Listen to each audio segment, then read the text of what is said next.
Hello বন্ধুরা, good morning সকলকে। Sandipta daily লাইফে ফিরে এসেছি এক নতুন সকাল নিয়ে তোমাদের কাছে। আশা করি তোমরা সকলেই ভালো আছো, আমিও খুব ভালো আছি। এটা আমার অনেক দিনের ভিডিওগুলো করে রেখেছিলাম, তাই ছাড়ছি। আমি তো কালীঘাট ক্যান্টনমেন্ট এইভাবেই আমি যাতায়াত করতাম। আমি কি কাজের সাথে যুক্ত আছি সেই জন্য এই ভিডিওটা তোমাদের সাথে শেয়ার করা। কত কাজের সাথে যুক্ত থাকি সেই জন্য আমি ভিডিও ছাড়তে পারছিলাম, কদিন ধরে বন্ধ ছিল। দেখো, আমি কলকাতা রাজ্য হস্তশিল্প মেলা চলছিল, এক্সিস মলে হয়েছিল এবছর। তা সেখানে তোমাদের আমন্ত্রণ ছিল বলে ভয়েস রেকর্ডগুলো দিয়েছি আমি। ওখানে ভিডিওতে যে কথাগুলো ছিল সেটা কেটে দিয়ে আমি ভয়েস রেকর্ড দিয়েছি। তা চলো তোমরা দেখতে থাকো। তা এইভাবে কত কাজের সাথে যুক্ত আছি সেইগুলোই তোমাদের সাথে আজকে আমি শেয়ার করছি।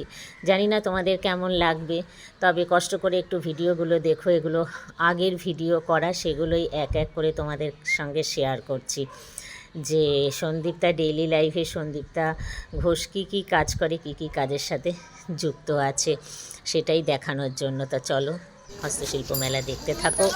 এই দেখো, আমরা প্রথম দিনে হস্তশিল্প মেলায় চলে গিয়েছিলাম। এটা গিয়েছিলাম কালীঘাট থেকেই গিয়েছিলাম। দেখো, হস্তশিল্প মেলায় আমার ছিল জুটের স্টল ছিল এবং মাধবীদির ছিল জুয়েলারি স্টল। সেটাই তোমাদের দেখানোর জন্য যে কাজও করছি, এদিকে সার্ভিসও করছি, সোশ্যাল ওয়ার্ক করি, আবার নিজের ছোট্ট একটা হস্তশিল্পের বিজনেসও আছে। সেটাই তোমাদের সাথে শেয়ার করার জন্যই দেখো আমার স্টল, জুটের স্টল, এই যে মাধবীদির জুয়েলারি স্টল। রাজ্য হস্তশিল্প মেলা এবারে এক্সিস মলে হয়েছিল নিউ টাউনে, তাই সেখানেই রেগুলার যেতে হতো। আর এইভাবে না আমার ভিডিও করা যেত না, খুব অসুবিধা হতো। তাও ভিডিও করেছি, করে সেগুলোকে জমিয়ে রেখেছি, এখন তোমাদেরকে সেগুলো শেয়ার করলাম। তা প্রতিদিন এরকম 23 দিন আমরা একবার কালীঘাট থেকে একবার ক্যান্টনমেন্ট থেকে এইভাবে যাতায়াত করছিলাম। কেননা অনেক রাত হয়ে যেত, তখন হয়তো ক্যান্টনমেন্টে নেমে পড়তাম, কালীঘাট থেকে আবার সকালবেলা কালীঘাটে আসতাম। এইভাবে মানে চলছিল আর কি। তা কষ্ট করে পুরনো ভিডিওগুলো করে রেখেছি তোমাদেরকেই দেখাবার জন্য। তা তখন সময় মতো দিতে পারিনি, সেটাই আমি এখন শেয়ার করছি আস্তে আস্তে। তা পরের বছর আবার রাজ্য হস্তশিল্প হলে পরে তখন তোমাদের সঙ্গে সঙ্গে ভিডিও ছাড়বো, তোমরা এসো, আমার স্টল দেখে যেও। আর এখানেও না অনেক ইউটিউবারকে আমি দেখতে পেয়েছি, অনেক ইউটিউবার ছিল, বড় বড় ইউটিউবাররা সব এসেছিলো, দেখা হয়েছিল তাদের সাথে। তোমাদেরকে এইখানে দেখো, আমরা দুজন তোমাদেরকে হস্তশিল্পের মেলায় আসার জন্য আমন্ত্রণ জানাচ্ছিলাম না, কিন্তু সঙ্গে সঙ্গে তো সেই ভিডিওটা তো ছাড়া হয়নি, এটাই একটা অসুবিধা। তারপরে বিশ্ববাংলা হাট যেটা নিউ টাউনে আছে, ওইখানে আমরা গিয়েছিলাম। আবার মেলা চলাকালীন আমরা আবার ওখানে ট্রেনিং করতে গিয়েছিলাম, সেটাও দেখাবো এখানে। এই দেখো, আবার পরের দিনেও 23 দিন এইভাবে আমার চলেছে।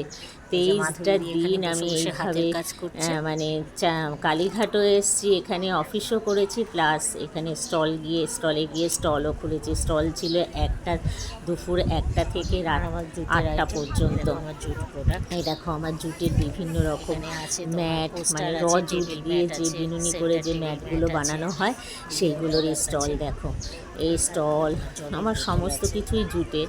আর মাধবীদির ছিল জুয়েলারি, আর অনেক স্টল ছিল এখানে।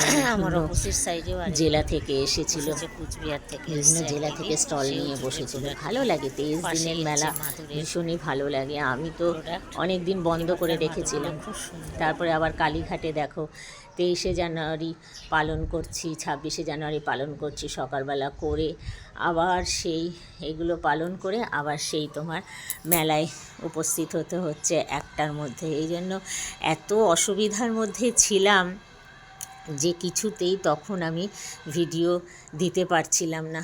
আমাদের সেল্টারটাকে দেখো, পুরো সেল্টারটাকে দেখাচ্ছি। এরপরে আরও ভিডিও তোমাদের সাথে শেয়ার করব, আমি কি কাজ করি, আমি কি কাজ করি সেগুলো সব শেয়ার করবে। দেখো, পতাকা উত্তোলন করে আবার যথারীতি কালীঘাট থেকে আবার বেরিয়ে গেলাম। এটা গেছি বিশ্ববাংলা হাট। আমাদের বিশ্ববাংলা হাটে আমার আবার ট্রেনিং ছিল একদিনের, সেখানে গিয়েছিলাম। সেখানে গিয়েও আবার ট্রেনিং শেষে আবার একটু ভিডিও করে তোমাদের সাথে শেয়ার করছি, পুরো বিশ্ব বাংলাটাকে দেখাচ্ছি তোমাদেরকে কত সুন্দর। আর শীতের সময় ছিল তো খুব ভালো লাগছিল দেখতে, ভিডিও করলাম, করে বিশ্ব বাংলা হাটকে পুরোটা দেখালাম, দেখিয়ে তারপরে আবার সেই আমাদেরকে মেলাতেই ফিরতে হয়েছিল। এইভাবে আমাদের জার্নি চলছে, বুঝেছো? তা চলো, ভালো থেকো। সে